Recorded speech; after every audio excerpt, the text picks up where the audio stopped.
দুনিয়ায় যত ভালোবাসা আছে তার মধ্যে কোনো না কোনো সাধ্য আছে, কোনো না কোনো বিষয় আছে, কোনো উদ্দেশ্য জড়িত আছে। ভাই ভাইকে ভালোবাসে স্বার্থ আছে, বোন ভাইকে ভালোবাসে স্বার্থ আছে, স্বামী স্ত্রীকে ভালোবাসে স্বার্থ আছে, স্ত্রী স্বামীকে ভালোবাসে স্বার্থ আছে। আমাদের সামনে পিতামাতার খেদমত বিষয়ে আলোচনা নিয়ে আসতেছে সোহাইব ইসলাম বুরহান। আসসালামু আলাইকুম ওয়া রাহমাতুল্লাহি ওয়া বারাকাতুহু। نحمده ونصلي على رسوله الكريم أما بعد أعوذ بالله من الشيطان الرجيم بسم الله الرحمن الرحيم وقضى ربك ألا تعبدوا إلا إياه وبالوالدين إحسانا إما يبلغن عندك الكبر أحدهما أو كلاهما فلا تقل لهما أف ولا تنهرهما وقل لهما قولا كريما واخفض لهما جناح الذل من الرحمة وقل رب ارحمهما كما ربياني صغيرا صدق الله العظيم وقال النبي صلى الله عليه وسلم جاء رسول إلى رسول الله صلى الله عليه وسلم فقال من أحق الناس بحسن صحبتي قال أمك قال ثم من قال أمك قال ثم من قال أمك قال ثم من قال أبوك أو كما قال عليه الصلاة والسلام আলহামদুলিল্লাহ, সমস্ত প্রশংসা সেই মহান রব্বুল আলামিনের দরবারে যে রব্বে কারীম আপনাকে আমাকে বড় ভালোবেসে মায়া করে মহাব্বত করে মাসিক প্রতিযোগিতার শুরু থেকে এই পর্যন্ত বসে থেকে হামদ, নাত, গজল, ইসলামী সঙ্গীত বক্তব্য শোনার মতো তৌফিক দান করলেন। সেই মাবুদের দরবারে শুকরিয়া আদায় করি। সকলে বলি আলহামদুলিল্লাহ। দরুদ ও সালাম বর্ষিত হোক প্রিয় নবী জনাবে মুহাম্মদুর রাসূলুল্লাহ সাল্লাল্লাহু আলাইহি ওয়াসাল্লামের উপর। সকলে বলি সাল্লাল্লাহু আলাইহি ওয়াসাল্লাম। কাজল ইসলাম নুরানি হাফিজ মাদ্রাসার কর্তৃক আয়োজিত আজকের মাসিক প্রতিযোগিতার সম্মানিত সভাপতি, বিচারকবৃন্দ, শিক্ষকবৃন্দ, আমার প্রাণপ্রিয় ছাত্র ভাইয়েরা, আমার পক্ষ থেকে সবাইকে আন্তরিকভাবে শুভেচ্ছা ও অভিনন্দন। দুনিয়ায় মানুষ আগমন ও অস্তিত্ব লাভ করার মূল ওসিলা আর মাধ্যম হলো পিতামাতা। দুনিয়ায় যত ভালোবাসা আছে তার মধ্যে কোনো না কোনো সাধ্য আছে, কোনো না কোনো বিষয় আছে, কোনো উদ্দেশ্য জড়িত আছে। ভাই ভাইকে ভালোবাসে স্বার্থ আছে, বোন ভাইকে ভালোবাসে স্বার্থ আছে, স্বামী স্ত্রীকে ভালোবাসে স্বার্থ আছে, স্ত্রী স্বামীকে ভালোবাসে স্বার্থ আছে। মানুষ একে অপরকে ভালোবাসে স্বার্থ আছে।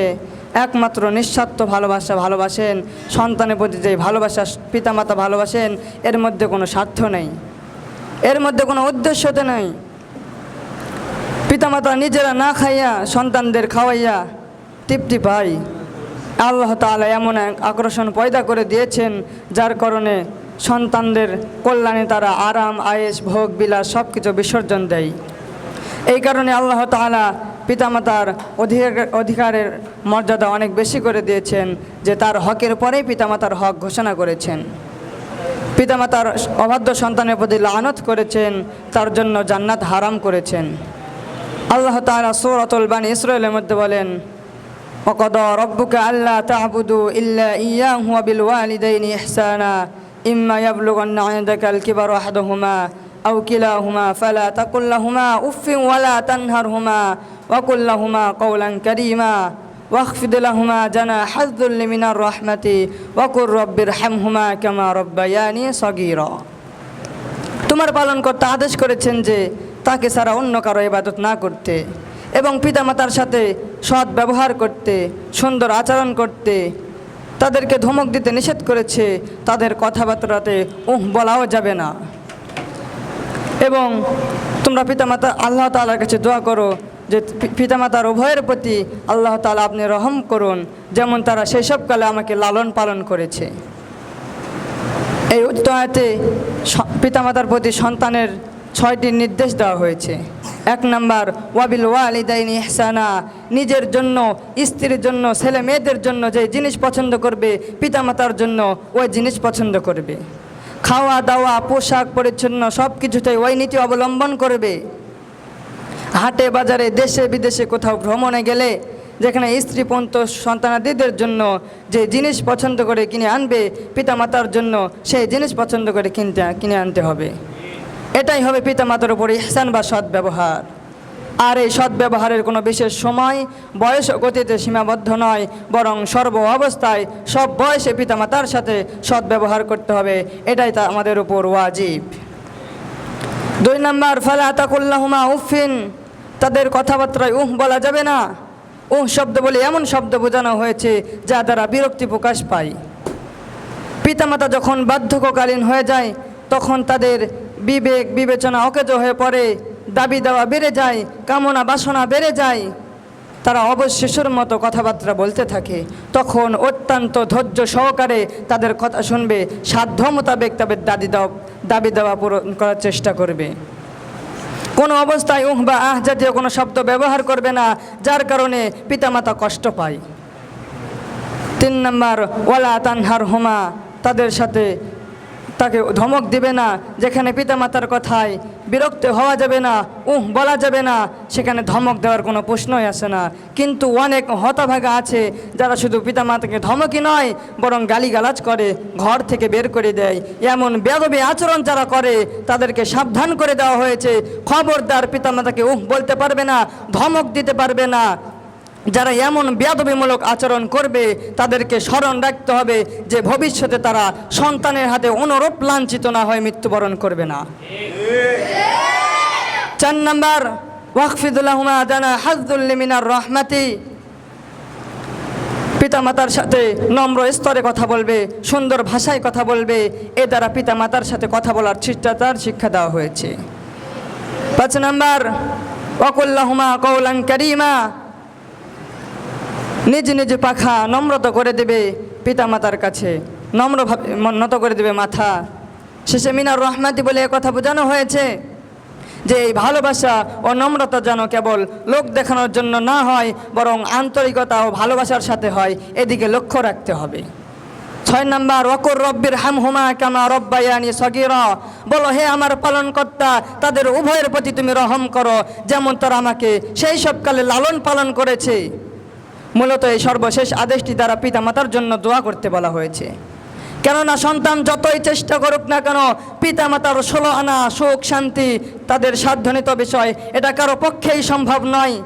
কাজেই সাধ্য মোতাবেক চেষ্টা করার সাথে সাথে আল্লাহ তাআলার কাছে দোয়া করতে হবে যে আল্লাহ তুমি তাদেরকে রহম করো, তাদের সব মুশকিল আসান করো, দুঃখ কষ্ট দূর করে দাও। এ দোয়া যেমন পিতামাতার জন্য জীবন দশায় তাদের জায়েজ আছে এবং মৃত্যুর পরে সর্বদা এই দোয়া তাদের জন্য জায়েজ। কিন্তু পিতামাতা যদি কাফের হয় জীবন দশায় এই দোয়া করতে পারবে তাদের জন্য, তবে কুফরি অবস্থায় যদি মৃত্যুবরণ করে তাহলে এই রহমতের দোয়া তাদের জন্য করা যাবে না। উক্ত আয়াতে পিতামাতার প্রতি হক বা অধিকারের সম্পর্কে আলোচনা করা হয়েছে। কেউ যদি এই কথা অনুযায়ী কামনা করে, বাসনা করে যে ভবিষ্যতে তার বার্ধক্যকালীন জীবন দশায় অসহায় অবস্থায় তার ছেলে মেয়ে তার সাথে সৎ ব্যবহার করবে, তাহলে তাকে অবশ্যই তার পিতামাতার সাথে সৎ ব্যবহার করতে হবে, ভালো আচরণ দেখাতে হবে। মোট কথা কোরআন ও হাদিসে পিতামাতার সমানভাবে আলোচনা করা হয়েছে। তাদের হকের উভয়ের হকের প্রতি সমান গুরুত্বরূপ দেওয়া হয়েছে।